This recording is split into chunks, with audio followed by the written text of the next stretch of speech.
you for joining us today. I hope everyone had a wonderful Thanksgiving holiday with family and friends, and I think hope you're all charged for the next series of holidays that we have before the end of the year. And thank you also today for joining us today, November 30th, for the North Carolina DEQ Secretary's Environmental Justice and Equity Advisory Board meeting. I want to, by those brief introductory remarks, call the meeting to order and ask Ms. Kramer to call the roll. All right, thank you, Chairman. Jeff Anstead, William Barber III, Veronica Carter, Present. Randy Haven O'Donnell, Present. Jim Johnson, Present. Marion Johnson Thompson, Present. Carolina Fonseca Jimenez, Present. Deepak Kumar, Present. Danelle Lobdell,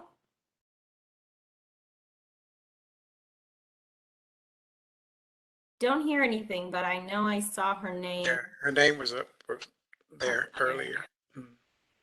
Maybe she's having some audio issues. Okay, we'll keep. Can you hear me? Oh, yes, there you are. Very quiet, but we can I hear am you. muted, so I have no clue why you didn't hear me before, but I'm here. All right, thank you.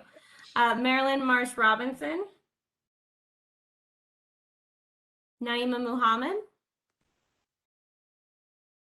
Rodney Sadler Jr., Carlos Velasquez, Present. Elke Whale, Present. Sherry White Williamson. Present.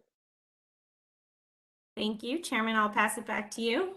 Okay, thanks again, all of you, for joining us this afternoon. It is my duty to also, by way of introduction, read the ethics statement. It is as follows: in accordance with the State Government Ethics Act, it is the duty of every board member to avoid both conflicts of interest and the appearances of conflict. If any board member has any known conflict of interest or is aware of facts that might create the appearance of such conflict with respect to any matter coming before the board today, please identify the conflict or the facts that might create the appearance of a conflict to ensure that any inappropriate participation in that matter may be avoided.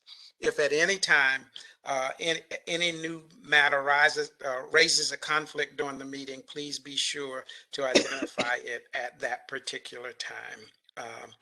Let me also remind you that our session is being recorded today, and to ask you to respectfully mute yourselves if you're not speaking, so that we can maximize the ability for us to hear each other and share our views and opinions and reactions to what we have planned for what I view as an exciting meeting today.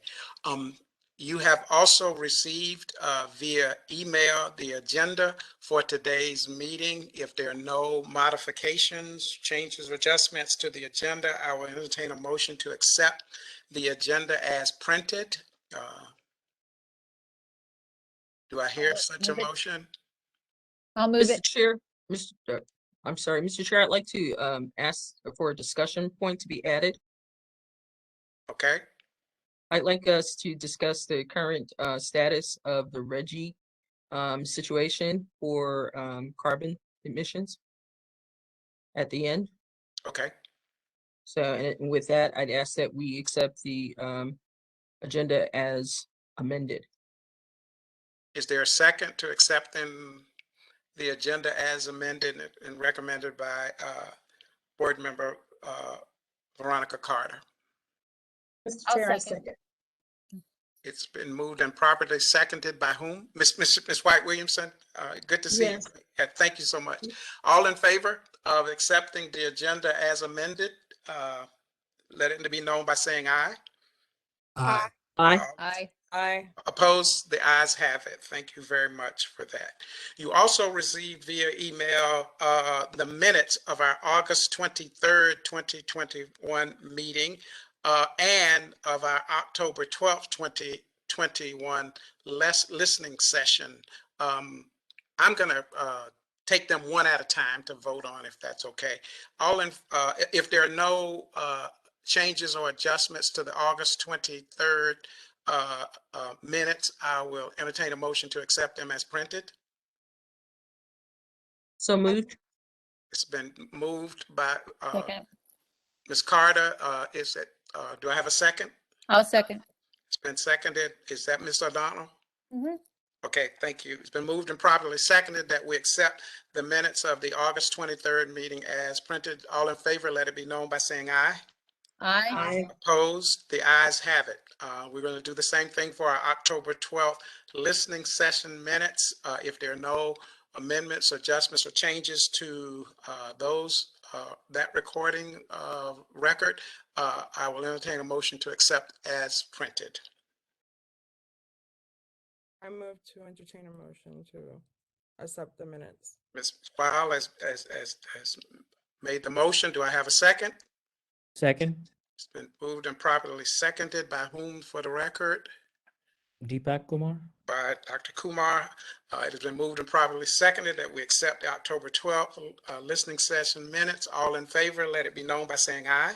Aye. Aye. Aye. Opposed? The ayes have it. Thank you all for all of that. We'll now move to new business, and it is my distinct honor to introduce the DEQ Secretary, Ms. Elizabeth Beiser, for some updates since our last meeting. Secretary Beiser, thank you for taking the time to join us today. We're excited to hear from you.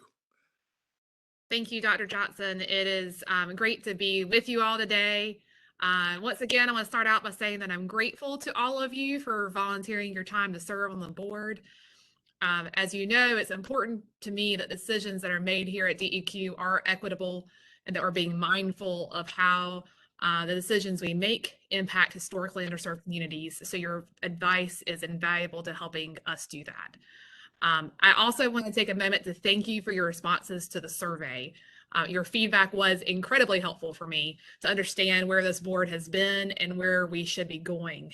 So to that, I want to tell you that I hear you. I got some great feedback, and we are listening to that feedback. We want to make sure we're making the best use of your time and your expertise. Those of you who know me quickly learn that I don't like meeting for the sake of meeting. I am action oriented and like these meetings and every meeting to have a clear purpose and outcome. So I hear your mutual desire for the work of this board to be productive and tangible, and I wanted to let you know that I share that goal. And along those lines, I've asked the EJ team to put together a report on the first 3 years of this board. I think it'll be helpful for us to see the history of this board, both the successes and the challenges, and it's a great way to document the actions and progress, and hope it'll help remind all of us of the work that this board has done in its first few years. There have been some exciting developments since I last met with you. We have a state budget now, and a little later, you're going to be hearing from Shadi Eskoff, the director of the Division of Water Infrastructure, about the historic levels of funding for water and wastewater infrastructure that have just been appropriated from the state and federal level. The state budget that the governor just signed includes almost $1.7 billion in new funding for water infrastructure. I will tell you that it's more money than DEQ has ever gotten. It's incredibly needed for infrastructure throughout the state, and we're really excited about the opportunities it's going to provide. On top of that, DEQ is getting funded to modernize our permitting systems to help make our processes more transparent. We're getting funded to develop a flood resiliency blueprint. We're getting dozens of new positions, including some to address emerging compounds and more. So this is a transformative amount of money for the agency, and how we spend it matters. It's a big challenge, but it's also a huge opportunity. I'm encouraging the team to think outside the box and not just stick to the status quo.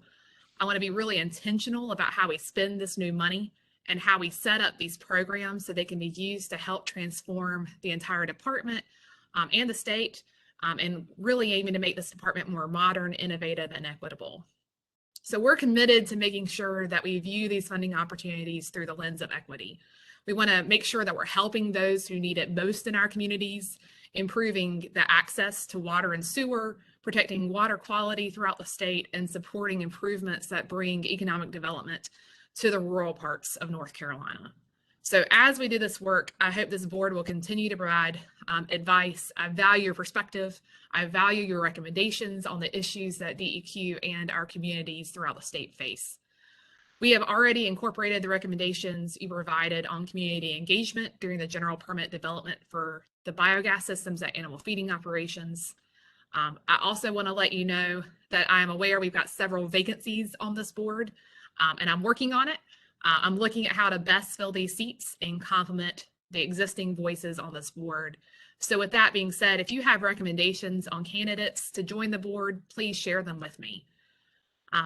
Based on your feedback from the survey, I'm also working on some adjustments to suggest moving forward, and I plan to present my recommendations to you on that at our next meeting. As I said earlier, I'm action oriented. I want to make sure your time is being used wisely. You all bring voices to the table that need to be heard. I assure you I am listening. So as we move forward, I hope you'll continue to share those ideas and feedback with me. There is a tremendous amount of work ahead for all of us and for this department, and I'm excited and energized by what's to come. So Dr. Johnson, thank you for having a few minutes today. I'm looking forward to today's discussion. Good. Secretary Baza, thank you so much for being here. We have a little time in our agenda. We have to make some adjustments, and so we have some time if there are questions. And Secretary Baza, you're willing to you're talking about money, so I'm sure people got all kinds of questions for you. And so let's open it up, if you don't mind, for a few minutes, just to see if there are questions from other board members about moving forward. This is exciting news, as you said. Sure. And I'm sorry, go ahead. Sorry, I was just going to say, we also are going to have, I think our main item today is going to be talking about that water and wastewater infrastructure funding. And I'm happy to be joined by some of my colleagues who are experts in this field. So, but yes, I'm happy to answer any other questions as well. Yeah. Any questions for the Secretary, Madam Secretary? Veronica. Thank you, Mr. Chair. Madam Secretary, thank you for taking the time to speak with us today. I know that we are getting an unprecedented amount of money from the state. I also know that we're getting money from the American Rescue Plan to deal with some of these infrastructure and sewer water issues. How is your department going to work to ensure that we get the most bang for our buck, that we use the federal monies that are available and have the state monies also there, because we're playing catch up in many regions in our state. In my region, in the Cape Fear, we're still dealing with, you name it, whether it be PFAS or it be coal ash or CAFOs or what have you. So if you could just tell how the state is working to get the best bang for the buck, integrating the new state budget with federal monies that have become available. Thank you for that question, Ms. Carter. I am going to partially say that I'm going to let, we got Shadi Eskoff, who's going to be presenting on this very topic, because this is an area that I wanted to make sure we got this board's feedback on the criteria that we're looking at. When we look at how that money is going to get allocated. You're right, there are a lot of challenges the state faces. When you look at the total needs for water and wastewater infrastructure in the state, depending on what report you look at, I believe it's between $17 and $22 billion. So 1.7 is not nearly 17 billion or 22 billion, but it's the biggest amount we've had to step forward and start addressing these issues. We're anticipating that we'll have additional opportunities coming down from the bipartisan infrastructure package. But if you don't mind, what I'll do is, as we have that agenda item come forward, Shadi, if you don't mind, making sure that we address that question of looking at that holistically. I believe that's in his presentation. And let me just say for the record that the thing I'm concerned about is the same thing I let my staff as a council member know that I was concerned about. I don't want to spend a lot of money helping developers get their new developments built with this infrastructure water when I have people in the town who may not be able to afford to be hooked up to sewer and to clean water and to water provided by their towns and municipalities or sanitary districts. So that would be my concern. Thank you. Thank you. I'll look forward to getting additional feedback from you as we're hearing from Shadi, and I think you make a good point. There's a lot of work to be done to make sure folks have access to clean water. Any other preliminary questions before we delve into a detailed discussion about strategies for using the resources to improve? Mr. Chair, Yes, sorry. this Ms. is- White Williams, I'm sorry. Thank you. thank you. Secretary Visor, thank you for your work so far. My question goes to water infrastructure as well. Is the department going to make an extra effort to collect the demographic data that would be necessary to make sure that the appropriate portion of the funding is going to low income and minority communities? Because at this point, I don't believe the DEQ is in a position to be able to do that. Thank you for that question, Ms. White Williamson.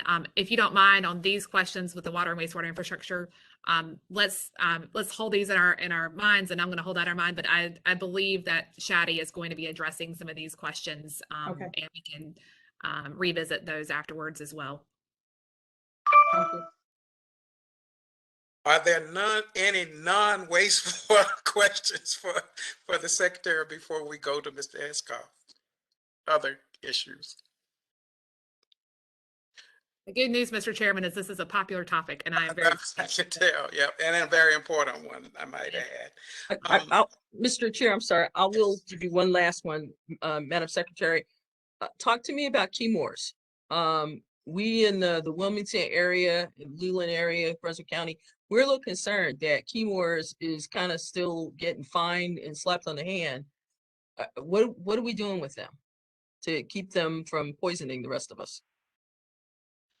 Thank you for that question. That is one issue that we've, you may have seen some actions that we recently took in the news. There's one thing that we just asked or required them to do is to do a downstream assessment to look at Columbus, Pender, New Hanover, and Columbus counties to do an assessment of, we know based on our data that we found levels of Gen X in New Hanover County, and we want to make sure that we've looked at the proper delineation of where that contamination has gotten to, and that inform them that under that the consent order, that if contamination is found in these areas, that it would trigger the requirements to provide alternative drinking water. The other piece of new information is that EPA is going to be releasing in a matter of a few months an updated health advisory goal. The way the consent order was written is that as updated health advisory goals are established, that the other levels within the consent order then adjust to that new level. And so as we expect that level will be an order of magnitude lower than what's currently the case in North Carolina, the North Carolina Health Advisory Goal, we have essentially put them on notice that we're going to be looking to them to give us a plan on how they're going to provide the commensurate level of alternative drinking water filtration. So whether it's in a reverse osmosis system or a whole house granular activated carbon system that's required under the consent order itself. So we continue, in addition to the air quality violations I believe you're referencing, to make sure that we are not letting up, to make sure that we're keeping the community safe from Gen X. And as a customer of one of those water treatment plants that now has to build a reverse osmosis plant to provide me with safe drinking water, I want to know what they're going to do to help me pay for it as a customer of those sanitary districts. So hopefully the state is following up on that as well, not just getting whole house filtration systems. We need the big picture too. I'll also add, Ms. Carter, that the part of what's happening currently as well is that we're having them relook at the feasibility of running water lines, given that there'll be, and we're expecting there'll be an increasing density of folks who qualify for filtration. There's also, I believe, some additional dollars in the budget that were allocated to help with some of the issues that you referenced. I have a question. Are there any, there any funding going to communications to do outreach in the area that Veronica was just mentioning? As it as it deals with language accessibility? Is there a plan where, you know, you guys are bringing more interpreters or doing advertising to address the issues that that they're dealing with in the area where in the Cape Fear area? To make sure I understand your question, you're asking, as we have these developments, are we translating the announcements into various languages? Do I have the question correct? Yes, but also is the communication going out to other other partners or organizations to reach those communities locally that do not speak the language? So you would send it, like, for instance, to a Mexican who is in Greenville, and there's other small organizations across the state close by, but how are other diverse communities that don't speak are native speakers, how are we reaching them, and is there any funding going towards the budgeting communication to do the outreach? Thank you for that. Carolina, would you mind responding? Yeah, so I can speak to a piece of that. So Elke, I'm really grateful for that question, because a lot of what we do translate various documents. We do additional outreach whenever it's flagged by the EJ team. So we're already doing a piece of that, but I understand what you're saying, in that, are we going to fund this additionally to be able to do even more than what we're already doing? So I think that's the question. And I don't have an answer for that. That's way above my pay grade. But I can assure you that we are taking some of those steps to make sure that we are communicating with those folks, with those organizations. And we do as much as we possibly can. But in regards to additional funding, I can't speak to that point. But I'm glad that you brought it up, because it's definitely a valid one, and one that we probably need to explore further. I'll leave it there. Secretary Advisor, I hope that was helpful. No, thank you. Thank you for speaking to some of our current efforts. I will tell you that the department is committed to doing that. What I'll do is take it back to the team and see if there are additional steps we can be taking. So thank you for that feedback. Thank you very much, Secretary Advisor, for your willing to engage our board in a few questions. I think we can move on now, and I know there will be additional questions. I've just been told that fellow board member Jeff Anstead cannot be here today. He had an emergency, and we were supposed to get a presentation on American Indian Heritage Month, but Jeff has some emergency that he has to deal with. And so we're going to acknowledge for the record that the importance of being able to celebrate American Indian Heritage Month from the standpoint of a whole range of equity issues in the state of North Carolina.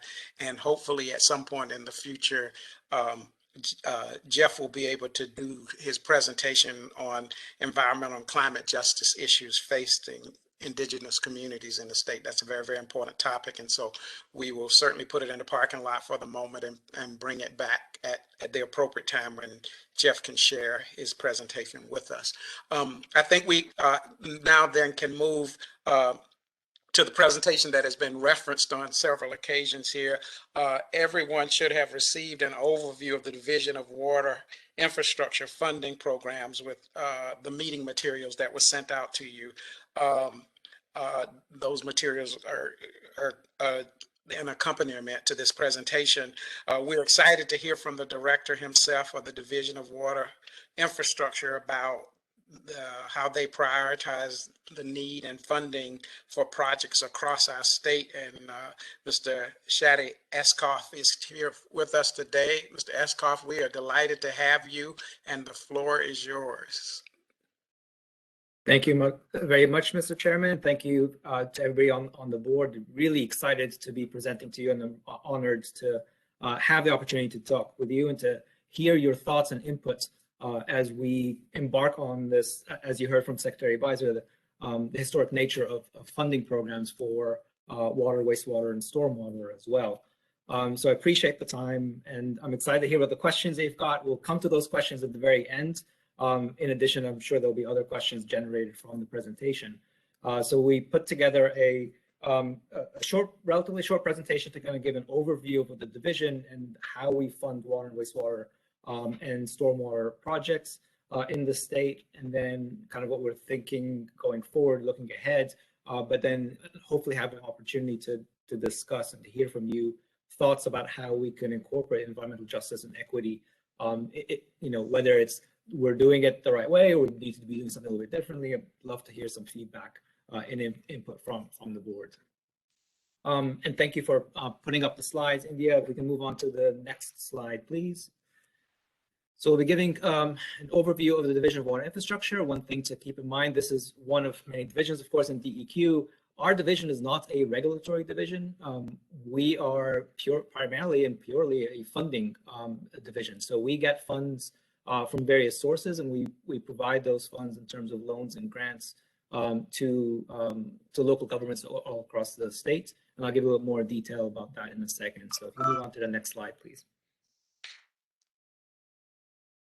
So our division administers the water and wastewater funding programs, and there are several funding programs. It's not just one program. We've got programs developed from different funding sources, and we had tried to administer them all under kind of a cohesive framework. And all of these funds can be awarded to communities in the form of grants or low interest loans. Low interest loans meaning we offer loan terms that are much lower interest rates than what local governments can borrow on their own in the bond market, for instance. All the loans that we offer, the local government commission with the Department of State Treasurer, they review and approve those. So we get state treasurers permission to offer the loan and the local government's permission to receive those loans. But it's a mix of low interest loans and grants that we fund. And the funding is primarily to local governments. All of our funding programs can fund local governments across the state if they have a water, wastewater system or stormwater needs. And for some of the funding programs, either councils of governments or non-governmental water utilities are eligible for some of the programs, but not all of them. What we don't have is funding for individual homeowners, industries. Those are not utilities. Essentially, the funding goes to the utilities to do the project. But the homeowners and industries could benefit from that through the local government, as long as it's a local government project or a utility project, doesn't have to be local government. It could support those needs as well. But we don't have a low interest loan or a grant program for homeowners, is what I'm trying to say. The funds are there to support both infrastructure projects, so all the capital projects you can think of in terms of construction, and that could be replacement, rehabilitation of aging infrastructure, or expansions or extensions, or building new systems, or even decommissioning systems, or finding alternative systems for more efficient delivery of services. So we fund capital projects. We also fund planning and study grants as well. So in preparation of capital projects to help local governments think about what are the most efficient ways, most long-term best uses of funding to provide water and wastewater and stormwater services. So we've got that. I'll showcase one particular program later on in the presentation. In addition to administering the funds, our division also supports the State Water Infrastructure Authority, which is an authority that was created back in 2013 by the legislators. And that authority is what decides decides on who gets the awards. So actually move on to the next slide, please. This SWIA, State Water Infrastructure Authority, has 9 members. 6 of them are appointed, 3 of them are designated. And they have several duties and powers enacted in legislation in General Statute 159G, including, but not all of them, are these four that you see here that are most relevant to what we're talking about today. SWIA is the organization that awards the loans and grants. So we make recommendations, we administer the program, but SWIA is the one that decides, and their decision is final. They also establish the priorities for making loans and grants as well. So that's the starting point, and there's a slide that explains that. They review the criteria being used for making loans and grants under General Statute 159G, and they make recommendations, and they help also develop the guidelines for making loans and grants. Our staff supports, and our division is the one that supports and staffs that authority, and we work closely with them. I'm actually on the authority as one of the designees, but the rest of the designees come from various backgrounds as well. Next slide, please. So the process for receiving a grant or loan through the funding programs that we administer, first, SWIA establishes a priority rating system. The funds have been generally, and still is, as you heard from the secretary, there's 17 to $26 billion worth of needs. And even with 1.7 billion coming in from the state budget, which is fantastic, still not going to be enough for everybody. So there's going to be competition for these funds. The funds are not available for everybody that wants them or needs them, unfortunately. So SWIA creates a priority rating system to help focus the funding on what they see as the highest priorities. And we'll be talking quite a bit about that in this presentation. I'm expecting questions about that one. So they establish the priority rating system. It gets published. It goes to public comment first. It gets published. We've already done that for our funding programs. We receive comments. SWIA makes adjustments, and then it's established as a priority rating system. It's available at the time that applications are open. So everybody knows these are the things that are being prioritized. These are how many points you might get for different types of projects that the local government might apply for or propose. So we announce the funding, we release the application materials, and we conduct application trainings ahead of an application deadline date. We do 2 rounds of applications each year, the end of April and the end of September. That's when the applications are due. Utilities and consultants see all this information. They come to the trainings. If they have questions, we encourage them to contact our staff, and we can answer their questions and advise them.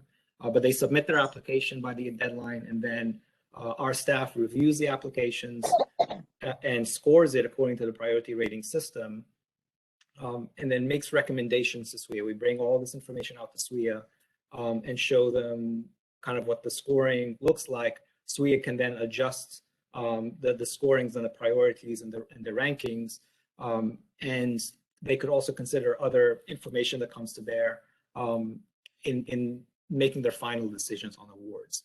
So typically, let's say for an April 30th application due date, we would review all these applications and share them with SWIA usually by the July SWIA meeting. So and SWIA would either award all of it at that point, or would award some, and then want some more information for a future meeting as well. Next slide, please. This process has been going on for a while, and you can see that from the formation of SWIA back in 2013, 2014, the funding has been distributed all across the state, and that's intentionally part of the priorities of SWIA, is that they don't want to see funding being concentrated in just the urban areas, for instance, or just one part of the state. We'd like to see that there are opportunities for all local governments all across the state, including small rural communities, so that even though there's limited funds, everybody has an ability to get some of those funds to provide services. So we're happy to see that through this process, funding has been distributed quite all across the state, including in a lot of rural areas as well. Next slide, please. The funding comes from different areas. We have federal appropriations as well as state appropriations. We have fees on some of the funds that we administer, and the repayments of the loans. So as folks take out loans. As they repay back those loans, the money that comes back to us, we put it right back into awarding new funds going forward as well. So it's a revolving nature of the loan programs that we administer. Again, it's grants and low interest loans, and various programs have different regulatory requirements, but different requirements, either federal requirements, if it's administered through a federal program, or statutory requirements if it's one of the state programs as well. So we work with the communities as after the awards to make sure that they follow the requirements, that they meet all their milestones, and that the project meets the scope and what's eligible for funding. So we work with them one-on-one all the way through closure of the project. And then after that, if there's any loan repayments, we continue to work with them on the repayment side as well. Even though we have many funding programs, there's one funding application. We try to keep things as consolidated as possible so that local governments can just apply once. And then what happens is we take that and see if what's the most beneficial, the best source of funding that we can offer that community. So if there's grant funding, if they're eligible for grant funding, then we offer the grant funding first, and then loans come last. But it's one application process with the same priority rating system for these kind of capital projects. We have, again, 2 funding rounds per year. Typically, that could change. Right now, we're doing it twice a year. And the funding differs from year to year. On a typical round, it's about $250 million a year that's awarded. And we'll continue to have that for the next few years as a baseline. But as you heard from the secretary, we're also getting historic levels of funding going forward. So next slide, please. And that's what this is. So I heard one of the questions is about the American Rescue Plan funds as well as the state budget. The 1.7 billion or almost 1.7 billion that you heard that's coming our way for funding programs is coming from the American Rescue Plan Act. So the American Rescue Plan funds that were provided to the state, so that state fiscal recovery funds, that's being used to provide $1.7 billion from the state budget to water and wastewater and stormwater projects across the state. That's in addition to the local funds that local governments receive directly from the Treasury or from NC Pro. There's a lot of information on this. The point is not to look at the numbers. You're welcome to, of course, but the main points is that there's a $1.7 billion. There are a few things to keep in mind. All of this is for water, wastewater, and stormwater projects. It could be used for construction projects as well, capital projects, as well as planning projects or study grants. There's a new stormwater funding program, $100 million.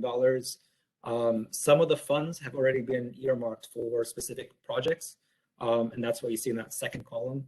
And then the rest of the funds is in a third column. Those are going to be available for applications and competition for all local governments. Local governments can access these funds. They're only available for local governments. Next slide, please. One of the programs I'd like to highlight from different funding programs that we have here at the division is the Viable Utilities Program. This was created by legislators last year, actually, Session Law 2020-79 created the Viable Utility Reserve, and with additional requirements, and it essentially created a program that we're administering that the State Water Infrastructure Authority and the Local Government Commissioner are essentially in charge of. What that session law required is for SWIA and the LGC to take a look at all the local government water and wastewater utilities and identify those that are quote unquote distressed, and that is the actual term that's in the statutory language. So they look at all about 500 or so local government utilities across the state, identify which ones are distressed, and designate them as distressed. And once you're designated, those communities have access to grant funding to help them address some of the viability problems, the issues that have created the distressed issues that they have to deal with, as well as some other requirements such as training for their staff and their boards, and to conduct an asset inventory and to do a rate study, to have an action plan, basically to help them think long term and how to make their utility viable. And in some cases, that might be a regional project, combining their services with another utility as opposed to having their own treatment system.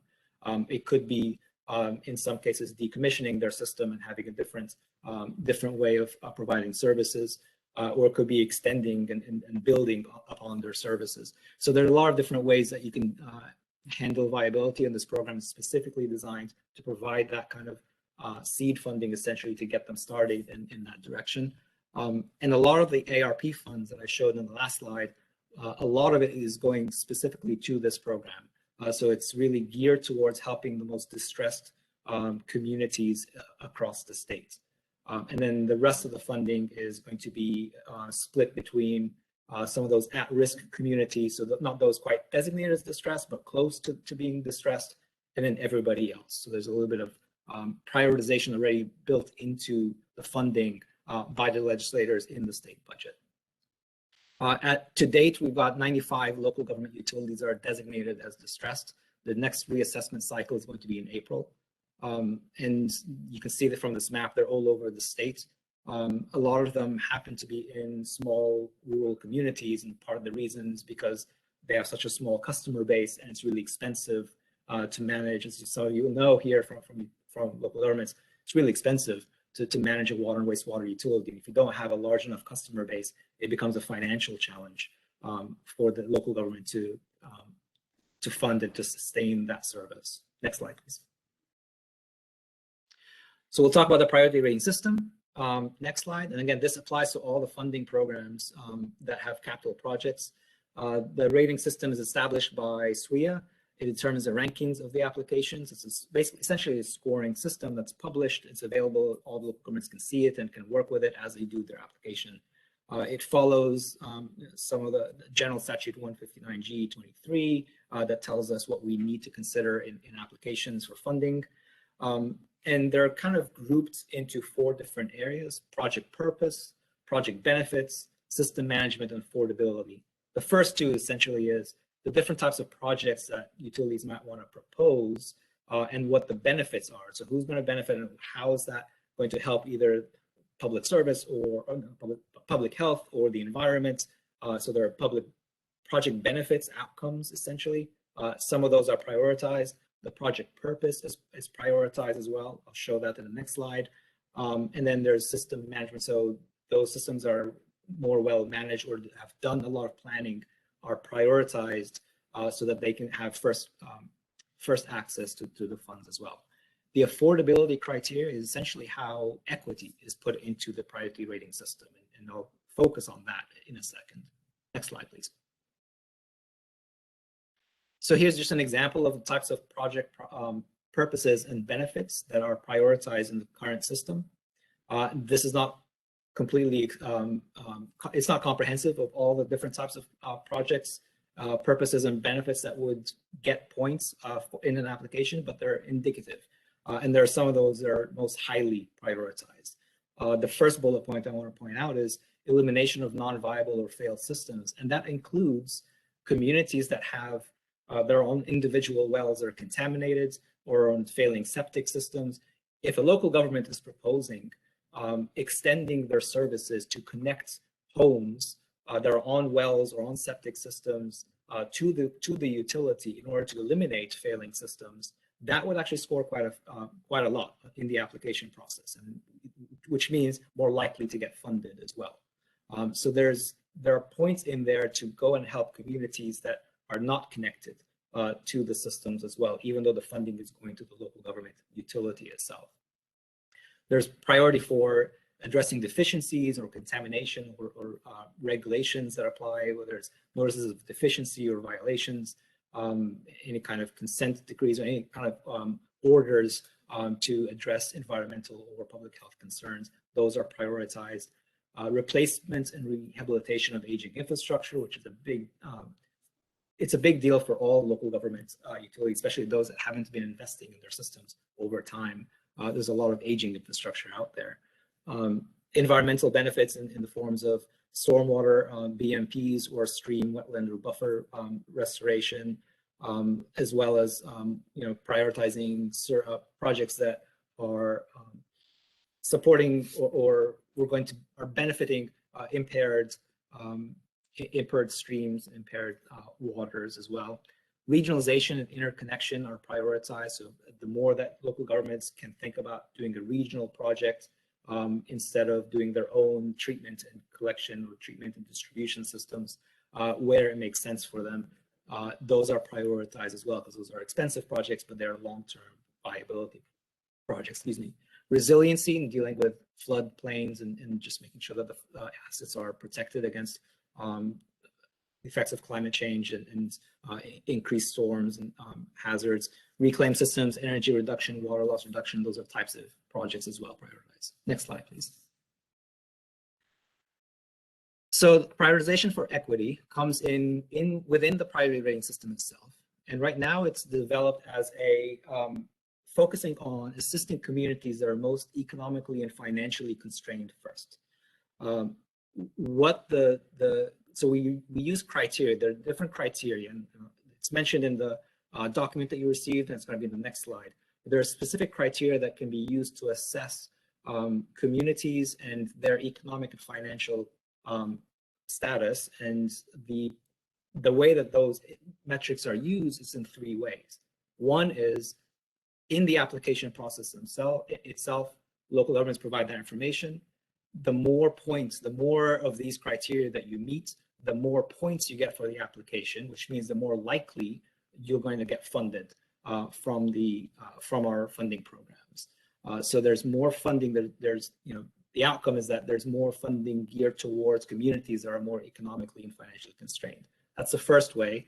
The second way too is that we use it to provide greater subsidies to those communities that are most financially, economically constrained. So the more of these criteria that you meet, the more likely that you can be offered a 100% grant or a mix of grant and low interest loans, as opposed to other communities that are more affluent and can afford to do just purely loan projects. And the third is that the same metrics are used as part of, but not the only way of assessing distressed communities across the state in that viable utilities program that I mentioned. Next slide. So again, as you see that, the result is that funding has been distributed all over the state, and a lot of the rural communities that have received funding have also received grants and additional subsidies. Next slide. And the metrics that we use for equity priorities are what you see here in the slide. And it's a combination of these things. I'm not going to get into details of how everything is calculated, but unless you have questions. But what you see here is like these are all the criteria that we use right now in the priority rating system for equity. Population size, the smaller the community, the higher priority that you receive. Utilities that charge higher rates relative to the rest of the state, higher water and wastewater rates, essentially. So if they're already charging high rates, they're prioritized over others because it's harder for them to charge even higher rates to afford other projects. The median household income being less than the state benchmark. The population under the poverty thresholds, so the percent poverty for the community being higher than the state benchmark. Unemployment rate being higher, and the average property value per capita being less than the state benchmark. And then also the change in population. So if the community is growing slower than the rest of the state or is actually losing population, those get priorities as well. And I'll save this, I'll come back to this slide actually at the very end when we're open for questions or discussion. So you'll see that as part of the discussion point. Next slide, please. So looking ahead, sorry, next slide.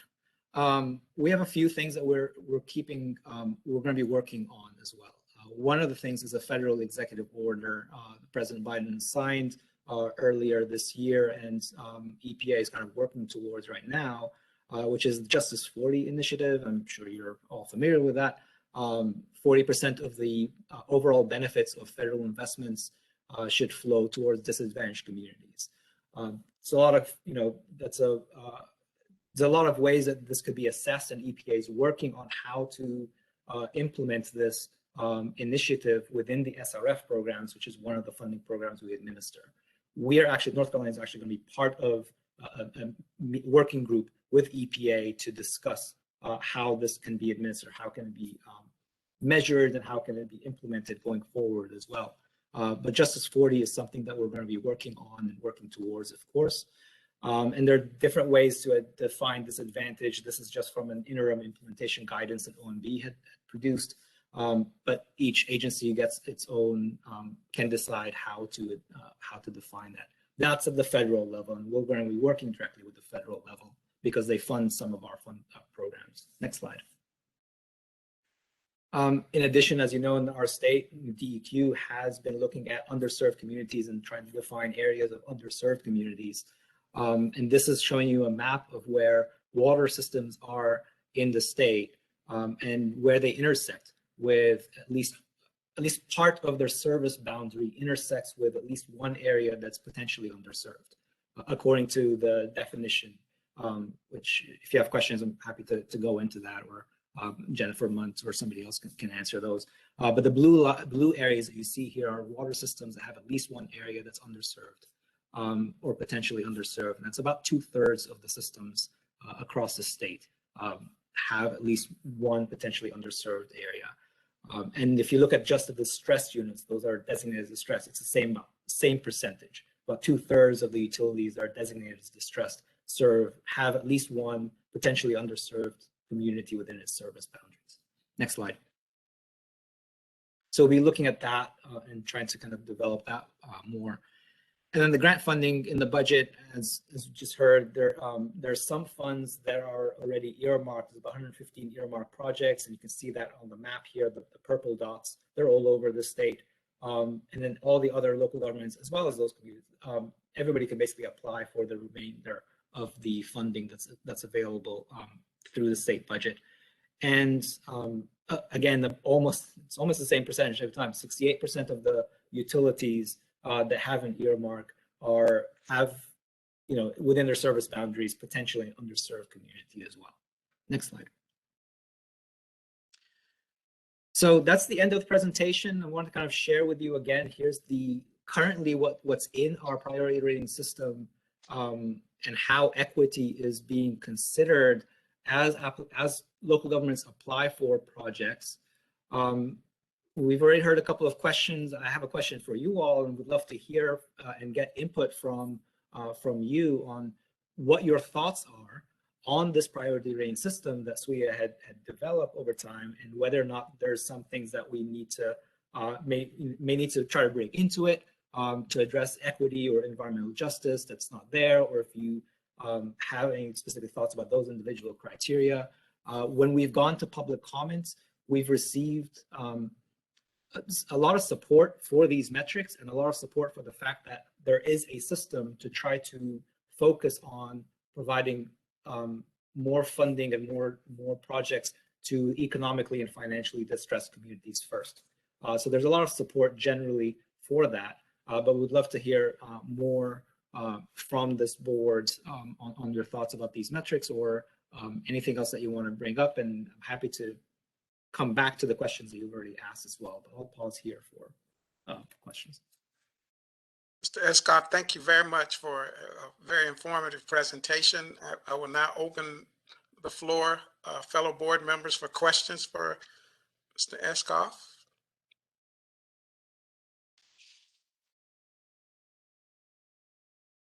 Can't see everybody, but please identify yourself if you have a question.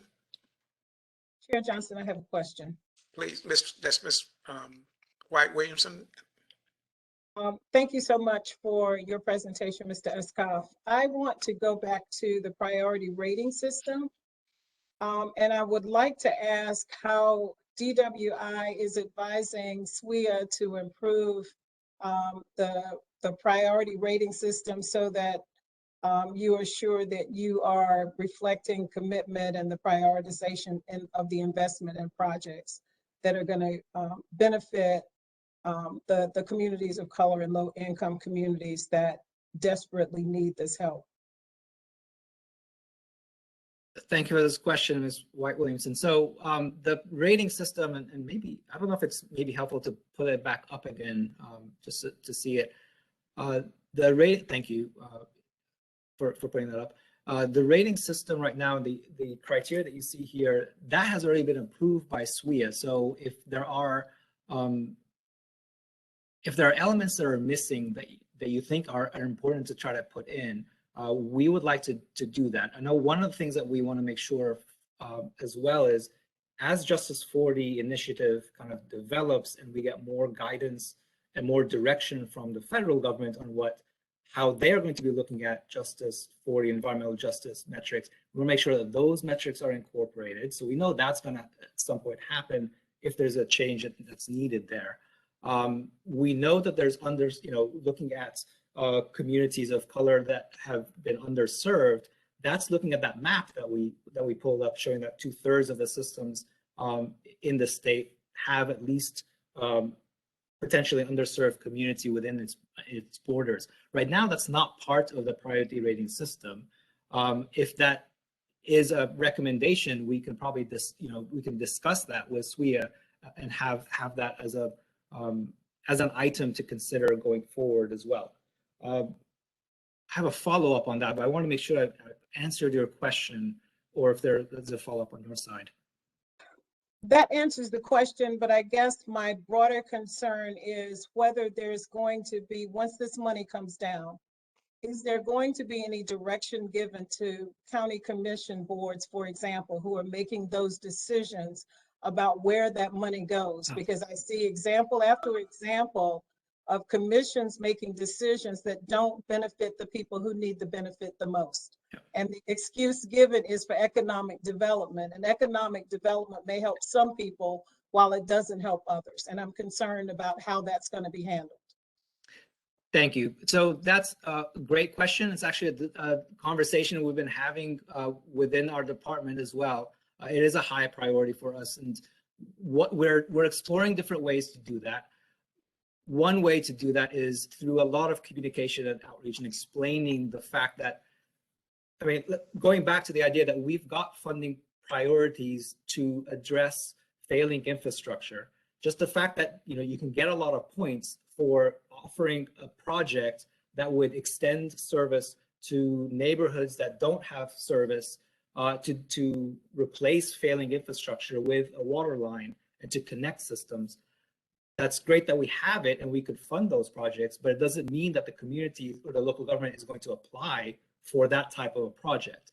So how do we incentivize, how do we encourage local governments to propose those projects in their application?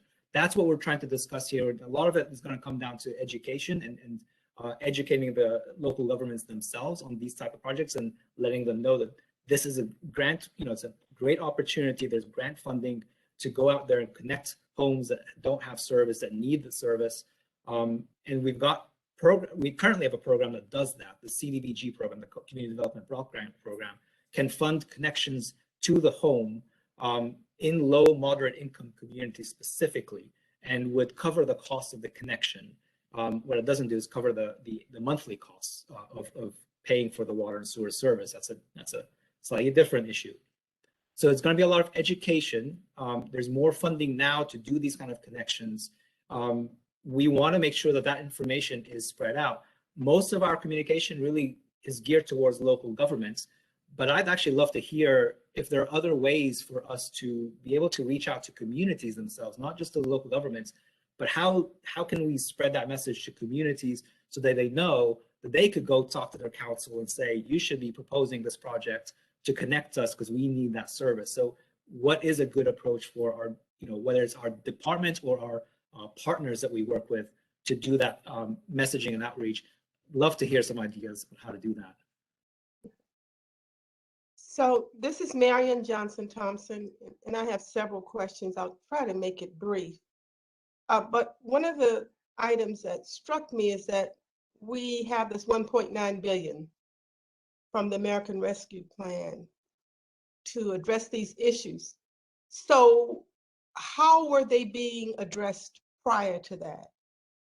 And is there any state money going into this effort? Also, you talked about the review of applications to determine who gets awarded. And you said you have people on the review committee from varying backgrounds. Do you have community representation there? That's the second question. The third question is, thank you for asking that information about how you can get into the community and make the community, aware of what is available. And I would suggest that you go to the community-based organizations, and there are a number of community-based organizations in all of these communities. So that would be that. And the final question is, I understand, and it sounds very good that you're going to give these extra points in specific areas with the idea that it will bring low, underserved communities further up on the award scale. But sometimes you can give these extra points and it really doesn't bring the grant awards up.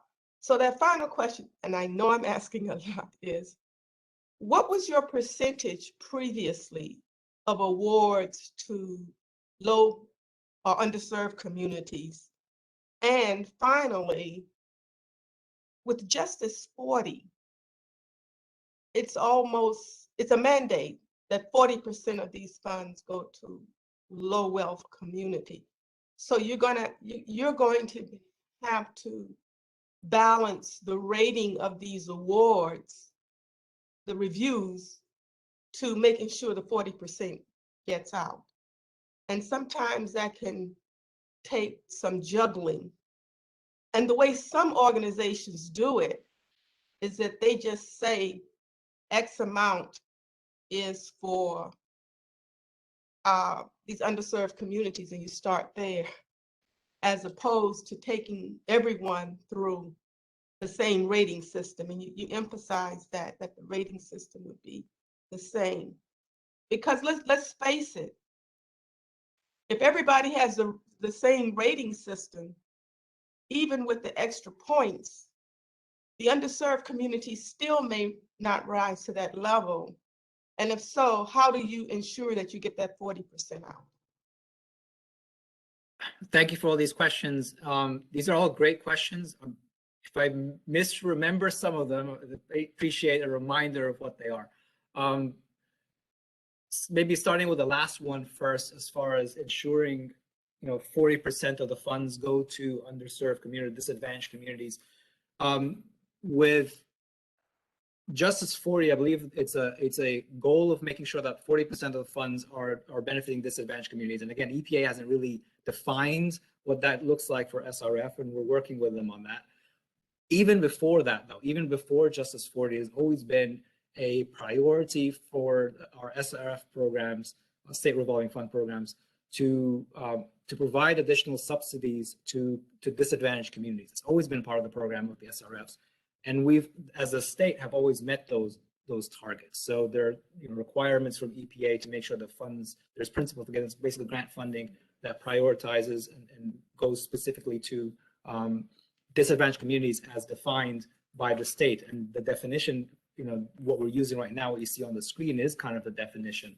So a lot of the funds have already been, and we meet those goals. With the current programs, with the current process that we have in place.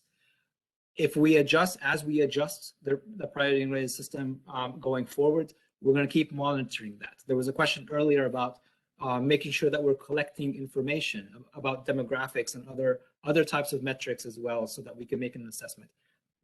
That's a great idea. It's something that's been brought up before. It's actually been brought up recently in a public comment to the priority rating system that was proposed for capital projects for the Viable Utilities Program. Somebody had proposed, actually more than one had proposed, maybe we should collect information on demographics, on national origin, language, some other statistics as well.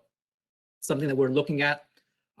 It's not something that necessarily needs to be part of their rating system. It could be a department, just a process system. So that's something that we're going to be we're discussing and looking at. We also do that already with the CDBG program, because that's a different program that's administered by Housing and Urban Development that's focused on providing grant funding to low, moderate income. There's a lot more data collection and a lot more, there's a lot more data that goes with that because we're assessing the actual community, not the whole town. We're assessing the actual location of what the project is going to be. And, is that going to be, does that meet the low and moderate income threshold? And there are other demographic and other information that gets collected. So there are programs that we currently administer that do that, but not all of them. So things to consider, and appreciate that suggestion. I think I am forgetting one or two of your questions as well. Okay. Yeah, one big question was that this appears to be funded totally by the American Rescue Plan. How was this area funded before? And I guess even more so the money that you would have gotten if, we hadn't had COVID, what did that look like? Yeah, so typical year of funding is about $250 million a year. That really does vary from year to year according to appropriations or according to different programs. As soon as we find additional funds available at the federal government, we try to get those funds as well. So, it's about 250 million. The state budget takes the American Rescue Plan Act funds that have been appropriated or allocated to the state fiscal recovery funds. And basically the legislators have taken that money, that 1.6-ish billion, and put it into the existing programs that we currently have. So we've already got programs and specific reserves. The funds are being channeled into those programs to administer as part of the program. There's some additional requirements that go with it. These funds expire after December 31st, 2026, for instance. So we need to spend all of this money within 5-year window.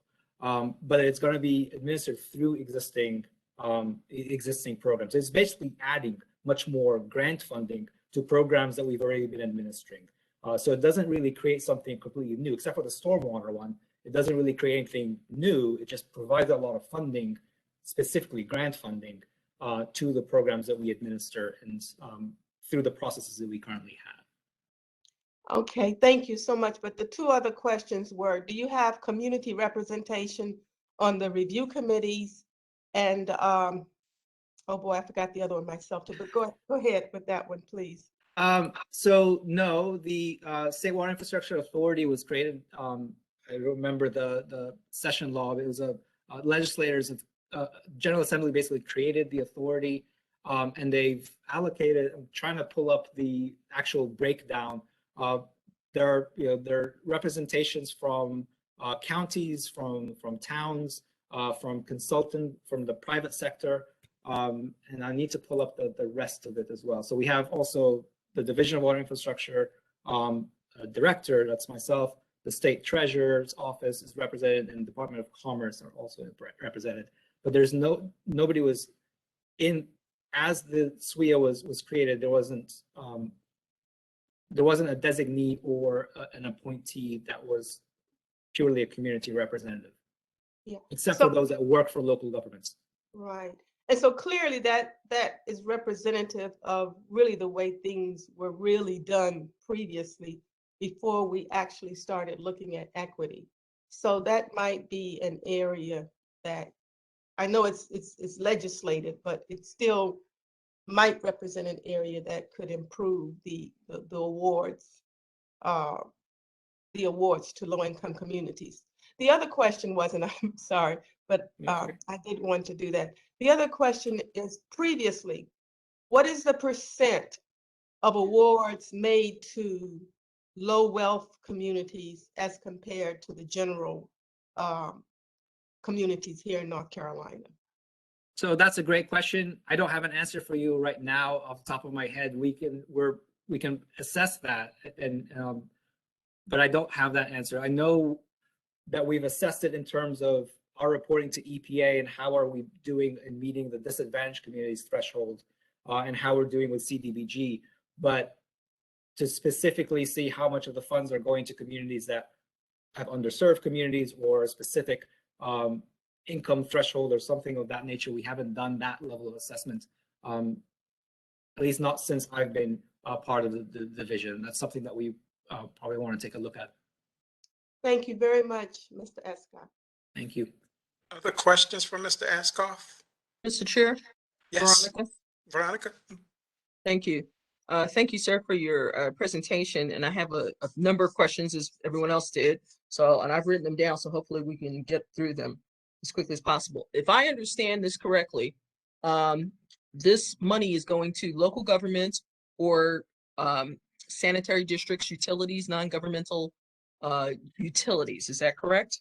To sanitary districts, authorities, metropolitan districts, towns, counties. Or towns or counties, governmental things. Because I'm Correct. concerned that we are using, and this is the public administrator and poli-sci major and me coming out. I'm concerned that we're using the term communities and local government as if they're synonymous, and they are not. Point in order. I'm in Brunswick County. Brunswick County is 70% white. We have towns that are 75% African American, and those are our environmental justice communities. Okay, so if you were to look at the Brunswick County Utilities, which is run by the county, which services some of those EJ communities, you're not going to get your metrics right here. They're not going to score real high unless you're drilling down to those specific communities. Do your metrics drill down to those specific communities, or are they looking at the utility or the county or whoever is in charge of the utility that's applying for the grant? Excellent question. And I came from the UNC School of Government, so I have the public administration side of it within me as well. So that's a great question. Right now, these metrics are being assessed at the town level or the county level. So you're right that by doing it at the county or the town level, there's a lot of absolutely miss the EJ communities it's in many different. cases. Except for the CDBG program, which is looking at the specific location. Thank you. You led me right to my next point. Because when you talk smaller populations, smaller government, small people under the poverty threshold, high unemployment rates, lower average property values, all this good stuff, the MPA and you knows that when you go into town staffs of communities that size, you're usually talking an army of one. Okay, you may have like one administrator, and if you're lucky, one planner full time. That's it. And now we're asking them to apply for, on top of everything else they're trying to do, one more grant. So my question to DEQ is, what are you going to do to help them apply for that and manage that one more grant? Again, great question. If you have some ideas, that'll be great. Right now, that's part of the reason why these metrics are assessed at the county and town level, because we basically try to simplify the process. And there's a spreadsheet that local governments can just download and use right away, and it very quickly tells them what the metrics are. So we've tried to simplify it, but then to go out to individual communities and try to assess them, you're right, with the small towns and small utilities, we'll have a really hard time doing that. We know that from the CDBG program, that's hard to get. Which is why they don't apply for that program, because it's really hard to manage on top of all of your other duties, particularly if you're running a struggling utility fund. Which brings me to another point. Many of these small towns have turned over their utility operations to either the largest sanitary district or the county and said, please help bail me out of this so the local government commission doesn't come after me. How are you going to ensure that if those counties or local larger sanitary districts apply for these monies and somehow or another rank high enough, even though I doubt that they will, because the population will be diluted by the rest of their servicing communities. But if they manage to get some of these monies, how are you going to make sure those monies actually go to those communities? And they're not spread overall through all the other stuff the utility company wants to do.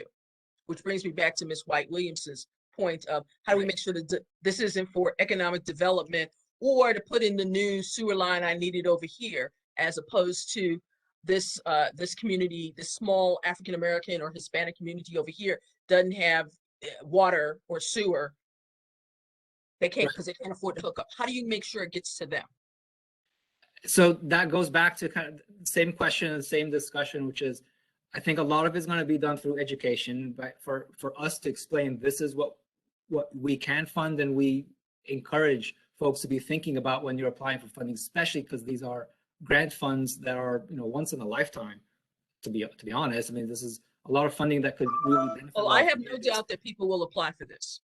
Whether or not the funds, but I'm worried more about the carrot and the stick. I'm thinking you need a stick, because whether or not the money actually goes to where it was meant to go to, there's going to, I know you're not a regulatory agency. I caught that when you said it. Okay. You're going to need a stick. You're going to need something in all of these guidelines where you either make them pay back the money or something happens. You take the money away, because otherwise there's going to be a whole lot of economic development and a whole lot of folks enjoying some free money. And that's cool, because we, as you mentioned, you don't get funded very often, and there's a lot of needs in our state. However, we are here to try to ensure that those needs are met equitably. And I don't see that happening right now with the metrics that you presented to me for all of the reasons I've just mentioned. I don't have anything else, Mr. Chair. Thank you. Thank you, Ms. Carter. Johnson, I have a question. I have a comment. Yes, sir, Dr. Kumar. Thank you, Mr. Askaf. I think this was helpful to really understand the process. I think one of the things that I noticed that you talked about the grant process, like how you are creating the FOAs and RFPs to ensure that the process is done in whatever way you have described. Several agencies have utilized that FOA as a guidance, but also as an instrument to ensure equity, not only in terms of making sure the money goes where it should be, but also to engage the right people. Dr. Johnson Thompson talked about the community-based organizations. Office of Minority Health and NIH both have used extensively language to really include community-based organizations in the grant process. And I don't know whether this is something that you have considered or you are thinking about it, because although you are making that eligible entities are county health departments and counties and government entities, but you can make it in a way that they must include community-based and local organizations and stakeholders. Because, I mean, we know that unless you have really meaningful stakeholders in the process, it is just difficult to make a difference. And I think that's what we have been talking about. So I think if you can make that happen in the FOA and in the grant process, I think it will really help. The second piece that Dr. Johnson Thompson talked about, having community-based representatives and health advocates, in the review criteria. I mean, DOD, NIH, and several other people, I mean, they have all learned over the years that unless you have these individuals in the review process, you will not be able to make a decision. I mean, having treasurer and budget individuals are important, maybe at the second stage of process. But at the first stage of process, it is important to have those people, because if you don't have those people, they will not be able to read through the grants that whether it is really going to make a difference to the community or not. What is going to happen is that the money will go to these larger entities or entities who have partnered with these grant machines, who will spin out the grant in these 30-day process, and you will have a spectacular grant. And there is no way to deny that, but you will be giving money to these grant machineries without taking into account these smaller community-based organizations. So I think you have the instrument in your hands that you can tweak to make sure that you engage, everybody must engage these small CBOs and stakeholders in the process. So I think that this is really in your hand. The second piece, Secretary Weiser, you talked about thinking outside the box, and also, and I was wondering if this is where the department can think outside the box and maybe create some sort of task force to ensure equity. I mean, as has been said several times, this is unprecedented amount of money that is coming down the pike, and this may be once in a lifetime, and we should not miss this opportunity, to do that. So is there a task force which has been created to address this? I mean, the process that was shown was the process which is a standard process that has already been done. I mean, have you considered including something new outside the box to make sure that equity is ensured in this process? So I haven't seen that. The third piece, I think somebody else mentioned about the communications piece. I don't think you have to wait for the communications and outreach until you have the RFA ready. I think this is, I mean, now is the time to start that outreach and communications to the CBOs and entities in the process, because more than often, it is often late when the RFA is released and people are not prepared. They want to apply for these grants, but they're not prepared. So I think outreach and communications is really important to consider. I think those were my points to make. But you have all the instruments you need to ensure equity in this process. Thank you, Dr. Kumar. I appreciate these. I mean, these are great. I took down notes. These are great, great ideas, and we definitely want to be following up here and trying to figure out what we can do with these. I'll mention that we've been communicating a lot already with local government. Again, it comes back to local governments. We're more connected with local governments, with CBOs, and I understand that's something that we want to try to look at. But with the local governments, we have been communicating quite a bit already ahead of receiving even the state budget on what potentially might happen if we receive. So we've already been doing a lot of presentations and information sharing with local governments to prepare them. We've been talking about the opportunities to use these funds for something that's outside the box and something that's creative and beneficial in the long term. We plan to continue to do that. Involving CBOs would be really, really great.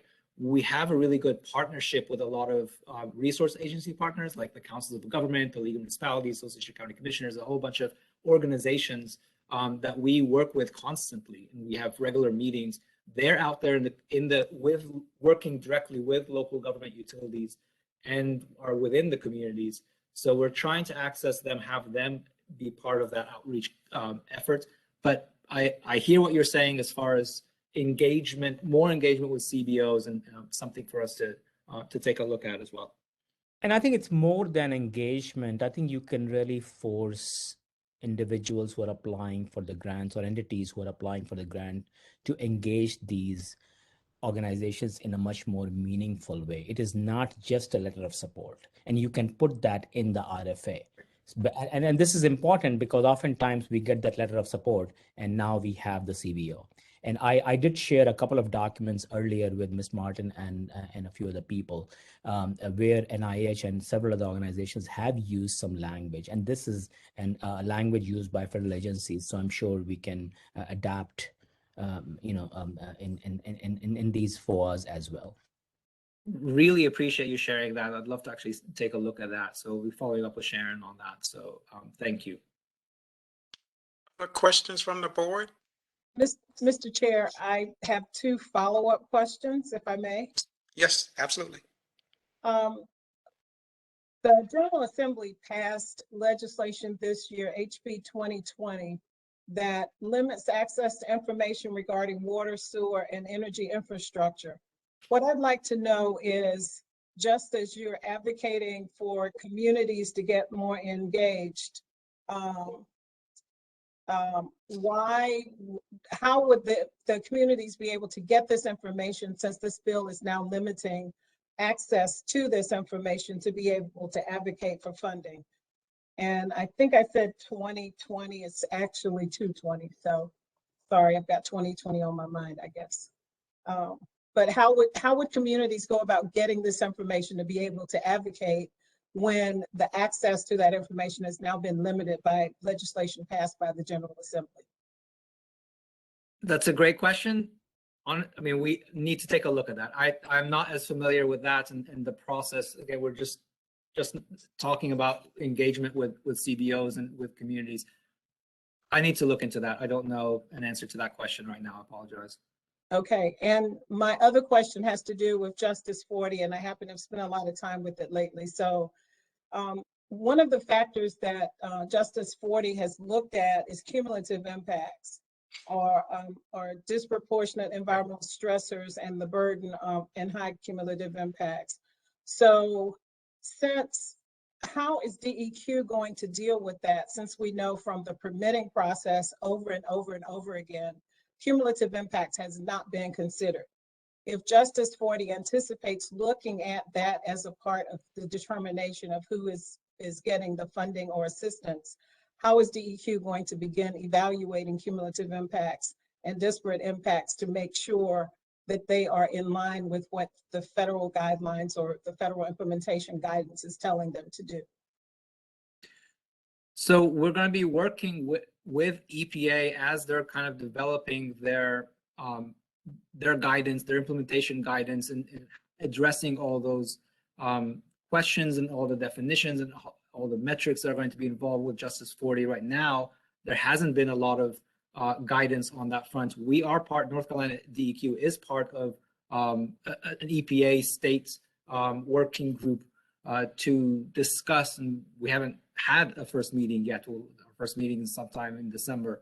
So those questions will come up, and we'll have discussions. At the moment, we're going to be following, we're going to be working with EPA to develop that guidance. The SRF programs are a part of the pilot program for Justice 40. The SRF programs are two of those that we administer within our division.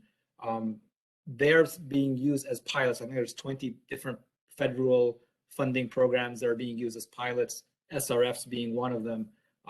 So EPA is using that as an opportunity to develop something and to try to, see how that could be scaled up to other programs as well. So we'll be working with EPA on that, but we haven't seen any guidance on that front yet.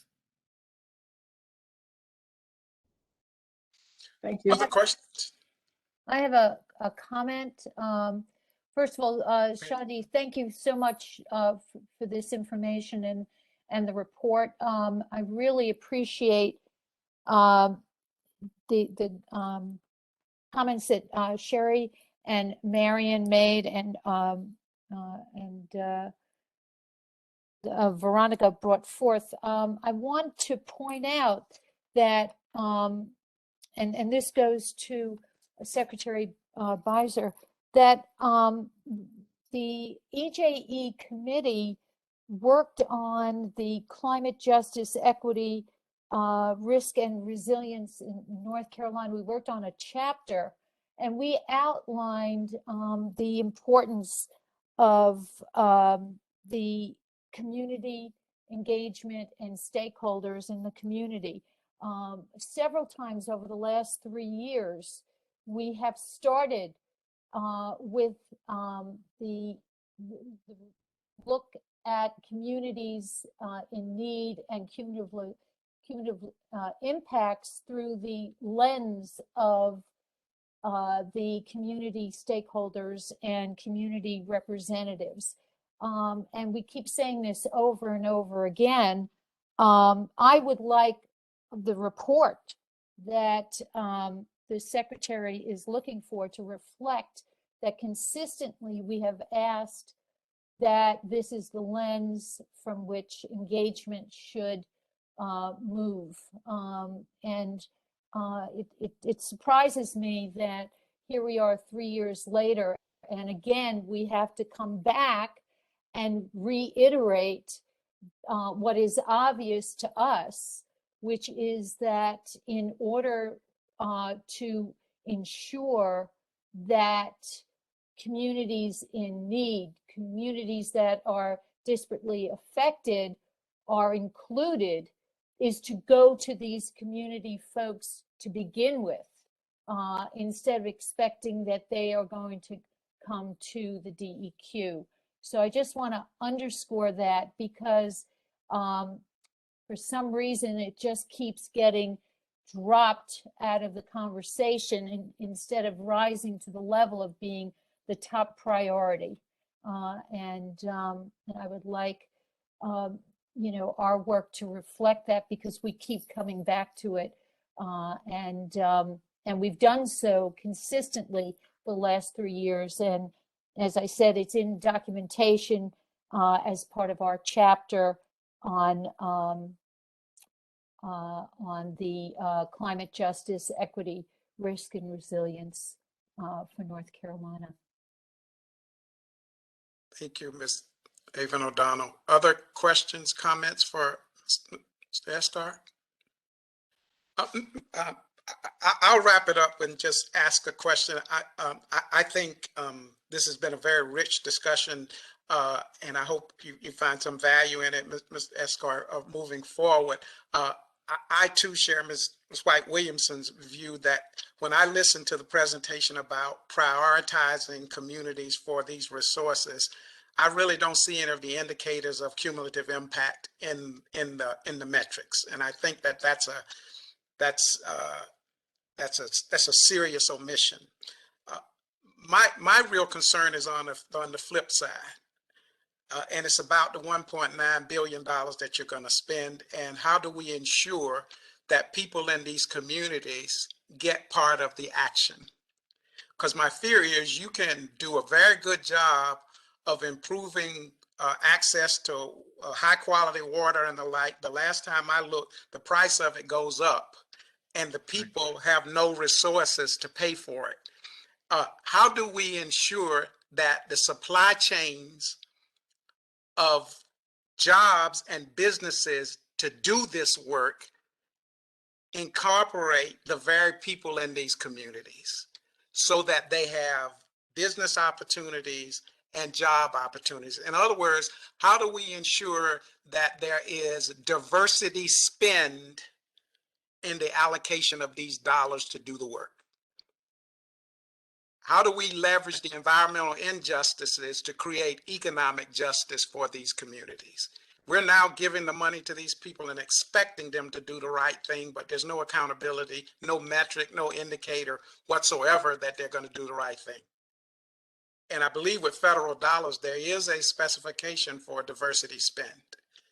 And there's one at state level too, but I don't hear anybody ever talking about that. We talk about how much money is out there, but we don't talk about equitable allocation of those dollars to make sure that these communities are really better off at the end of the day, and the families and the individuals that live in these communities are better off at the end of the day economically. Has any thought been given to that side of the coin? That's a lot of money. In business schools, we say that's adult money. Thank you for that question. I might have to defer to some of my staff to answer this question. I'm relatively new to the division, and I know there are some programs that we administer that have DBE and MBE metrics and requirements as well. For some of the funding programs, it wouldn't be applicable to the ARPA funds. The way the American Rescue Plan Act, the funds that come with that don't come with the same federal requirements. But it's an opportunity. What I'm hearing is, this is an opportunity for communities, for us to try to encourage that. I don't know. So you're saying the ARPA dollars do not specify, federal dollars don't specify that a certain percentage of those dollars should go to historically marginalized businesses? I believe not for the jobs in communities for the very people. I believe not for the ARPA funds. The ARPA funds come with very few federal requirements, unless the project is more than $10 million, then some requirements kick in at that point. But for smaller projects, the ARPA funds were really designed, or I shouldn't say designed, but the ARPA funds come without as many of the federal requirements that other federal programs do come with. That's coming from the interim rule that was developed by the Treasury on how to administer the ARPA funds. So I don't know if my colleague John Risgaard, who's the SRF section chief, he's part of the division, he's been here a long time, he knows some of the details. John, is there anything else you want to add to that? Not really. I thought you covered it really well. A lot of our existing programs do have disadvantaged business requirements, wage rate requirements to get to some of the things that you're talking about. But Shadi's exactly right. I haven't seen any of those requirements as part of the ARPA money that's flowing through Treasury. The money that flows through EPA does have those requirements, and we do enforce those. So with state level dollars that you all spend, is there any consideration of those issues? And do you have a tracking system that says we spend X amount of dollars in EJ communities, or or, we did a supply chain analysis for environmental cleanup, and we identified 36 businesses, historically marginalized businesses that are certified with the state to do this kind of work. And I think there were like 18 historically underutilized businesses on the green side. Is anybody looking at those firms and trying to engage them in the work? I think that's an opportunity for us to take a look at that as we're developing. We mentioned before that we want to do some more of the analysis and kind of tracking that and moving forward. So I think that thank you for that suggestion in the comment. I think that's something that we want to be looking at.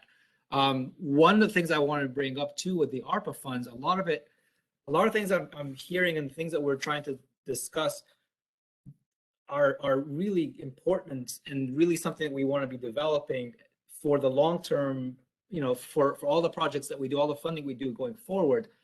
One of the issues that we have to bear in mind is the ARPA funds expire in December 31st, 2026, which creates a lot of timeline issues with some of the things we do. Construction projects take several years. So by the time folks apply for projects and get awards, there's not a lot of time for them to do to complete all their big projects. So we won't, because of that 2026 expiration, we have to balance the kind of the thoughtful development of all the programs and also with getting funding out there so that folks can do the projects and spend those dollars. There's a little bit of a balance that we have to deal with. And that's, it's not, I'm not offering that as an excuse. We definitely want to do the right thing and try to encourage the right thing as much as we can. I guess what I'm saying is, I get the 2026 issue. I'm saying that I've identified 36 firms that exist and are ready to roll today. It's not that we have to grow these businesses. Yes. They're there now, and they're already certified and pre-qualified to do work for the state.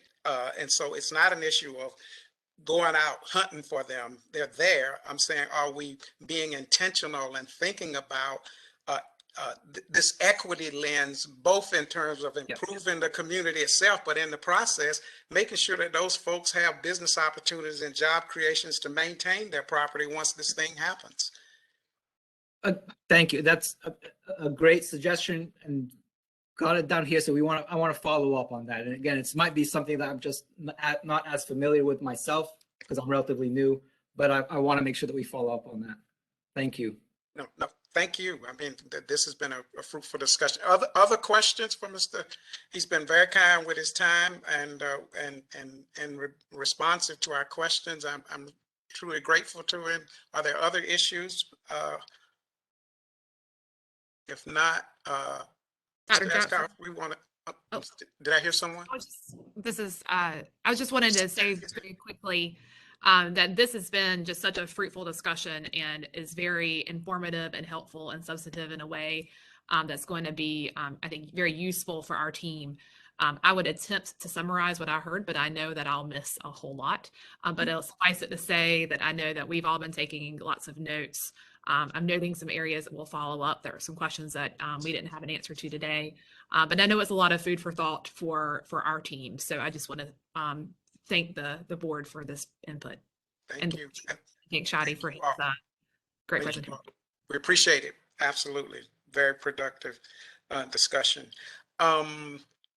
Ms. Carter, you put a new item on the agenda. Let's turn to that item now for a brief discussion, if we will. Yes, sir. Thank you again for allowing me to do that. I think our board remembers that not so long ago, we received a presentation from folks from the Southern Environmental Law Center about a potential new rule going into effect, Reggie, on carbon.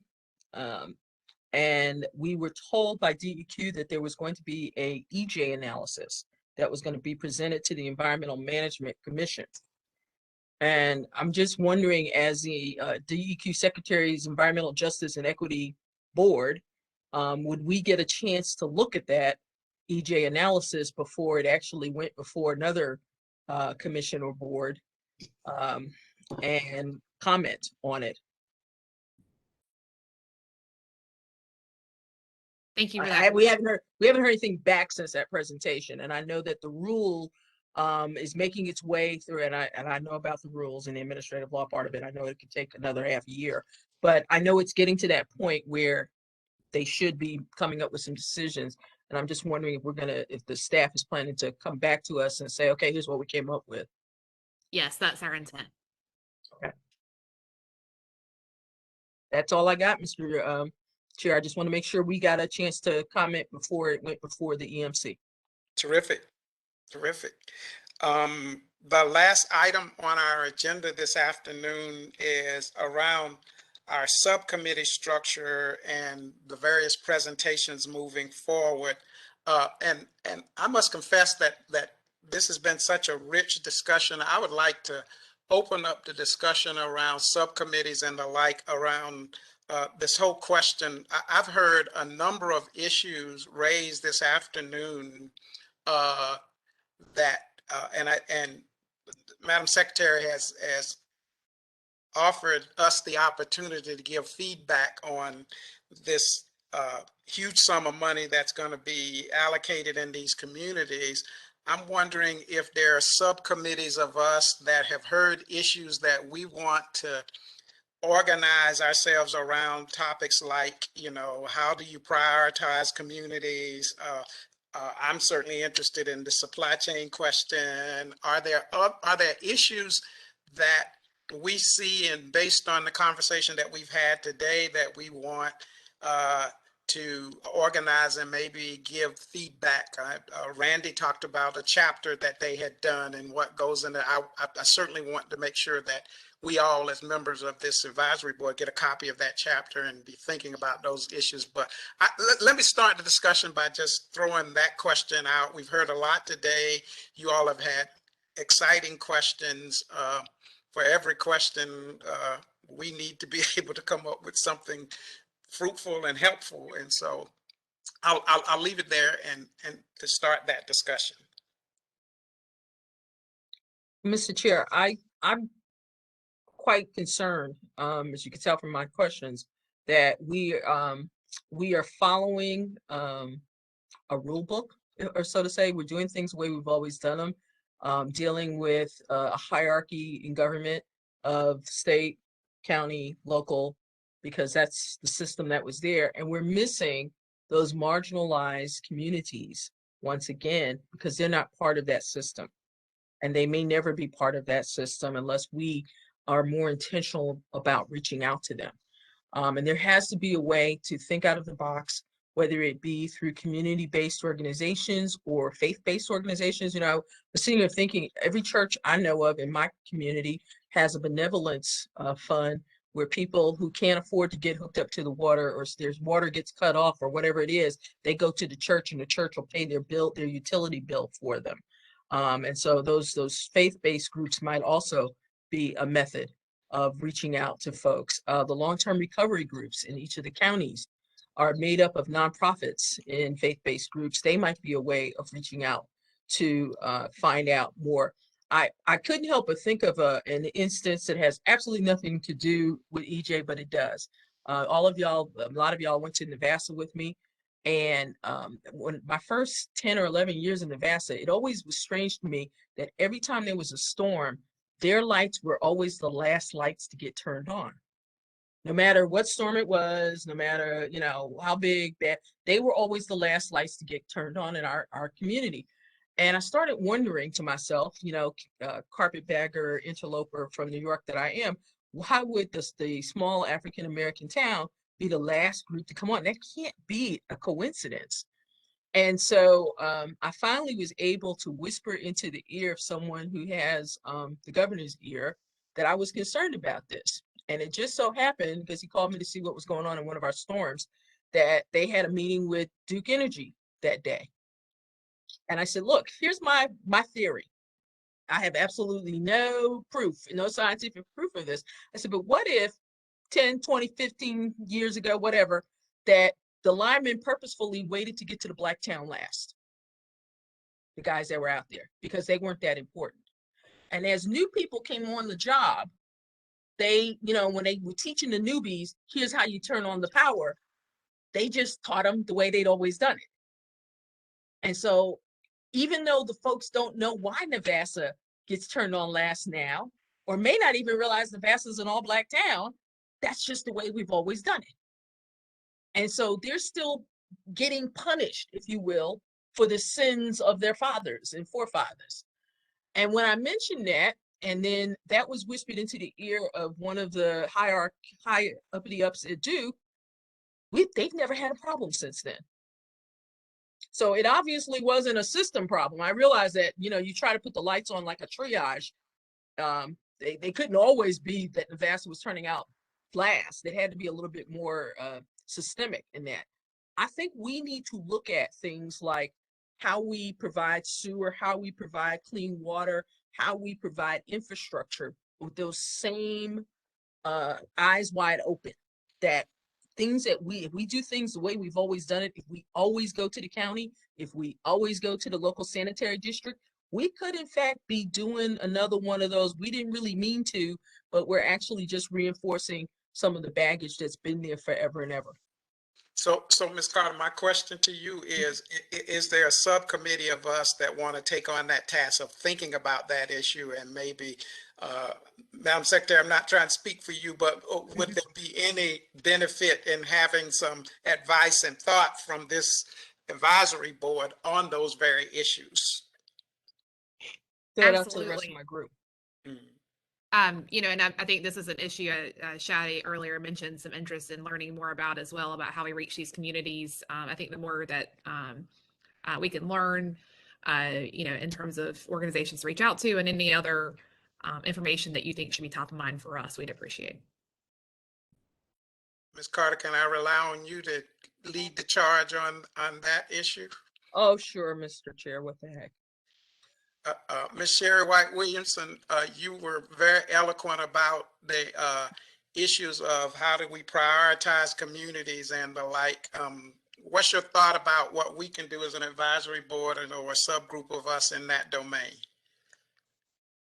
Thank you for the question, Mr. Chair. I think that someone alluded to education. Education is going to be good, but I think it's going to take more than education. And to that end, I think that it would take a group that was perhaps composed more of community members who are directly impacted. So maybe a subcommittee that also included more of those voices. And my prejudice, I'm in rural North Carolina. So more folks who are from this part of the state who are very adversely impacted could make a big difference. And my other concern is cumulative impacts. Yep. I'd be really interested in having a broader conversation about cumulative impacts, but I don't want to see us creating recommendations if DEQ is not interested in implementing them. So I guess my question would be whether DEQ is interested in trying to implement work around cumulative impacts, which we have heard over and over and over again is important and we must take into consideration if we're actually going to do the right thing in those communities. And cumulative impact is one of the distinguishing features. I'm a demographer and I can tell you 65 out of the 100 counties all had deaths exceeded births in 2019. I mean, there's no variance if you just look at the traditional demographic indicators, but it's when you add the cumulative impact, some of those other social determinants of health, you begin to distinguish among the least of among us. And I think that that's what is required. And to me, it's about what are the metrics that go into a prioritization? What are the cumulative impact metrics that go into that prioritization or things that should be considered in the ratings and the like? I think my hope was that there would be a subcommittee of us that could think about that and then render some advice or suggestions to thinking about that whole process. Other people, thoughts about how we can hopefully be more impactful in the advice that we offer, given this window of opportunity that we have to work with DEQ and allocation of adult money to really do something to make this state a better place. Any other thoughts? Mr. Chair, Yes. I just wanted to also join Veronica on the subcommittee, to do the communication piece and outreach to specifically at this moment Hispanic, non-native speakers, non-Spanish native speakers, because I do think that NCDQ can't do it all, and ultimately that's why we're here. So, yes, count me in. Good. Cool. Terrific. Other thoughts from board members? Dr. Jim Johnson, this is Yes, Carolina. please. Ms. Carolina. I'm loving all of the ideas that are going on, and if there's any way that I can assist, Veronica, feel free to reach out. I'll be happy to assist any way that I can. Terrific. Others?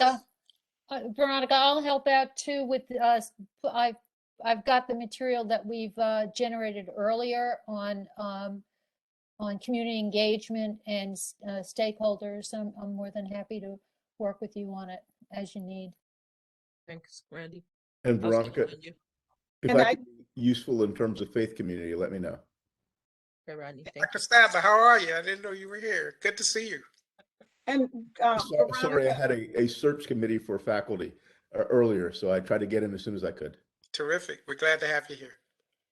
Chair Johnson, I'm more than happy to join Veronica as well, but I think the conversation isn't just about engagement. It is about fair treatment in addition to the engagement. It's fine to engage, but if we don't ever get past that, we still aren't going to resolve the problem. Absolutely. It's about the distribution of funds to the communities that need them the most, and not just to local governments or county governments or sanitary districts, because we Folks, know that's a that they're- measurement issue.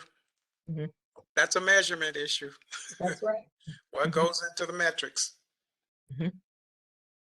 And we've talked ad nauseum about cumulative impact. How do you know it when you see it? How can you quantify it?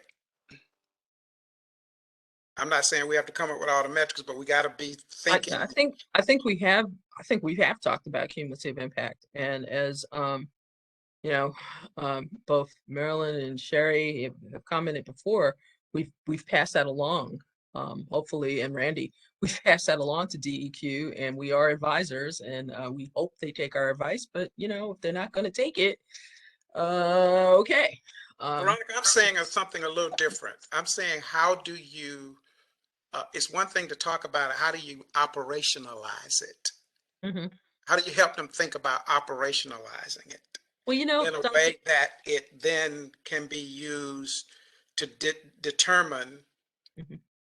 above and beyond just demographic characteristics, to determine the allocation, the equitable allocation of resources. You're talking about the actual analysis of the data, because we've given them ideas and metrics of doing that, even the DEQ mapping tool.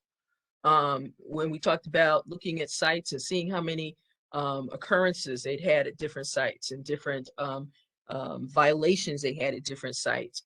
Okay, that's all great data, but what do you do with it once you get it? If you're the staff person, and that's the next level of analysis, of data analysis. Got it. The so what? Okay, you got the information now. So what? What are you going to do with it?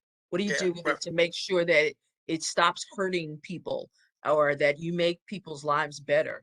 And that's the hard part of policy analysis. Just getting the data that can be hard, but it's not as hard as figuring out what you get it. I'd like to think that there are plenty of smart people, if we define the problem properly, that can help with the tools and techniques to come up with the metrics, and that's what I think is missing. But And I Chair, think we'd have fruitful conversations around those issues. I guess that's what I'm saying in that. yeah. And Chair Johnson, I would like to suggest that we talk more about how we can merge some of the health data that DHHS has now into that tool to make it more useful. Precisely. It's not there, and it's not the kind of tool it could be. Precisely. That's why I thought it would be useful for us to have a committee that makes those kinds of recommendations or come up with some of those issues, because I concur with you 100%. That's missing.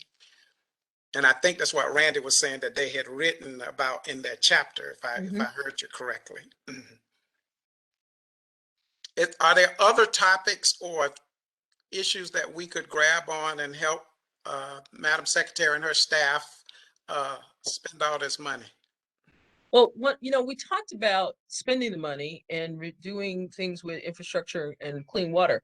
One of my questions initially to Madam Secretary was about specifically Chemours, because right now my county is building a new reverse osmosis water purification system. The sanitary district that serves my part of Northern Brunswick County is building a new one so we can have clean water. New Hanover County is building a new one so they can have clean water. And we, the users who are still paying for basically not so clean water, are sucking up the bill for it. And so we hadn't really discussed the penalties or what can we do? What do we do? It's almost like, what do we do? I know West Side Story is coming out again, so and stuff, but what do we do about this problem, called Chemours? What do we do about polluters who continually pollute? How do we get our legislators to come up with more of the sticks, because the carrots aren't working?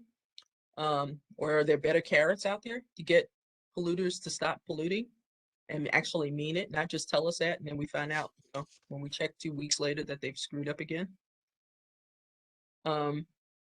That's really troublesome to my region right now, because we've got folks who we're fighting COVID, we're still fighting Gen X, and we're paying for water that, remember, these are poor people in many cases who are paying for water that they don't trust to drink. Same thing in my area too.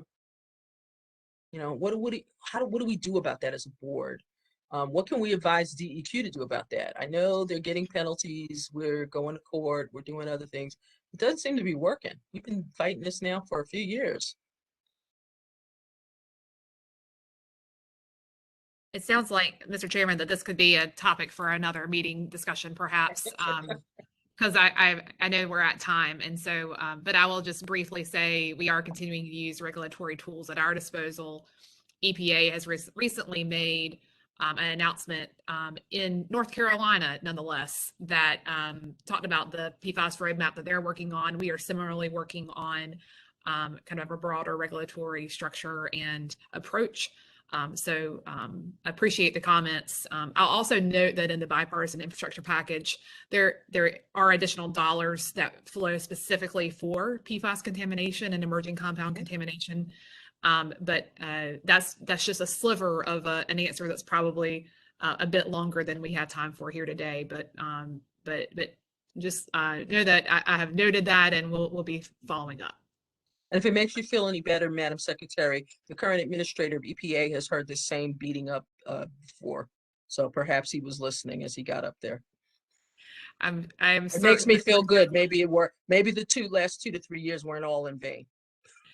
I'm sure North Carolina had a big impact on what's happening with EPA, as he noted when he was here. Chair Johnson, I have one last comment for consideration. Okay. North Carolina has some of the best universities in the country.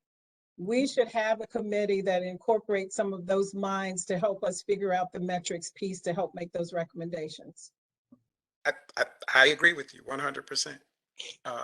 And let's put that on our agenda as part of our thought processes about what we could recommend and who we could recommend. I know Dr.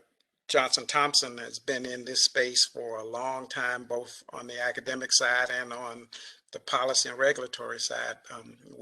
We have some juice in this state. We just need to pull it together, I think. Marion, I'll give you the last word before we shift to public comment here. Okay, the only last word that I have is that I want to thank Secretary Beiser for being here with us today, and also thank Dr. Asker for that great presentation that that caused a lot of discussion, and so I think that's been great. That's what we want to do. Thank you. Terrific. Thank you. Rather than take a break, if it's okay with all of you all, we'll just move to public comment and try to move as quickly as possible, fully vetting the comments that we have. Is that okay with everyone? Thank you so much. Ms. Kramer, I'm going to turn it over to you to handle the public comment segment here of our meeting. Thank you, Dr. Johnson. So we only had one person sign up previously, and then one person has requested to speak in the chat since the meeting has started. But since we only have two, are you okay accommodating the later request? Yes, absolutely. Okay, great. So the first person who signed up is Anita Cunningham. And if you are on the phone line, I don't see your name. So if you're on a phone line, if you could please press *3 to raise your hand so I can unmute you.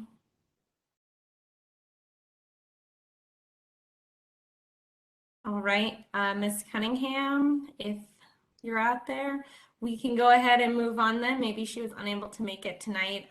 The other individual who requested to speak is Rachel Velez. If you would, all right, I have found you and I have unmuted you.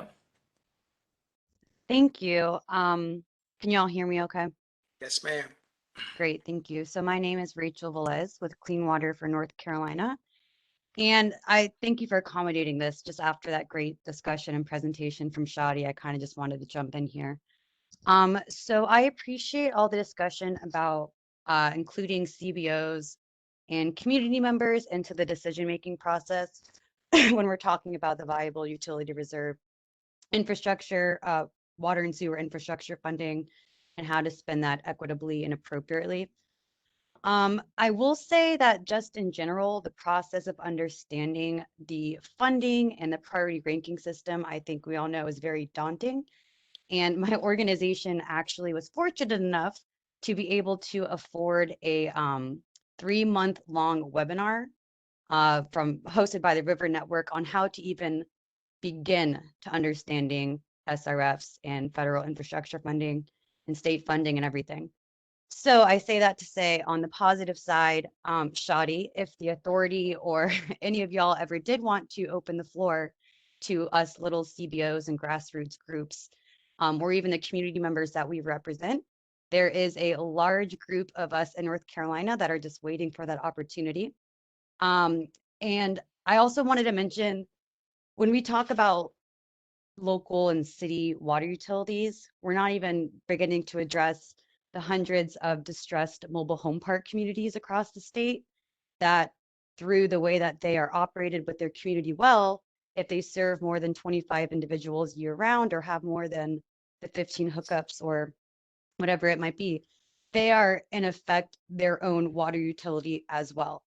And these mobile home park communities that my organization has worked directly with largely serve undocumented or low-income rural residents, and they are owned and operated by folks that don't even live in North Carolina. And the communities and these operators, are not trained in water infrastructure.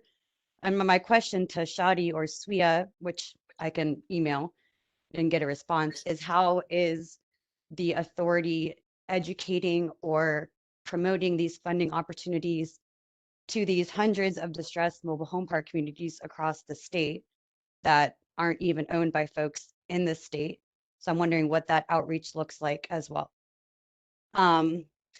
I will say that one way to maybe engage more CBOs is we would appreciate a response from SWIA. A lot of us have been sending messages regarding the priority ranking system. And I understand that we sent those letters after the comment deadline, but we are deeply concerned about the, I guess, possibility of prioritizing systems who are considering privatization.